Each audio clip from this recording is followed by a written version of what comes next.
Badavlat odamsiz, bolasi ishlash kerak, og'ir joyda ishlamasligi kerak. Siz bolangizda u badavlat odam bolasida.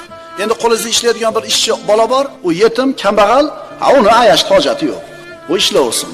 U boyni bolasi, bu kambag'alning bolasi. Agar shu o'lchov bilan o'lchayotgan bo'lsak, birodarlar, biz hali komil musulmon bo'lmaymiz. O'sh qo'lingizda ishlaydigan yetim, kambag'al bolani yoqasi oqarmasligi kerak. Bu hadida oshib ketadi, buni oyligini ko'tarib qo'ysam. Shuni ushlab turishlik kerak buni deyapsizmi? Demak, siz o'lchov hali johiliy o'lchov. Sizni qizingizga qattiq gapirib bo'lmaydi kuyov bola. Ammo keliningizni, o'g'lingizni maqsad bo'laveradi. Agar shu o'lchovda yashayotgan bo'lsangiz, hali johiliy o'lchov ekan o'lchovingiz. Allohga hali siz aziz banda bo'lmabsiz.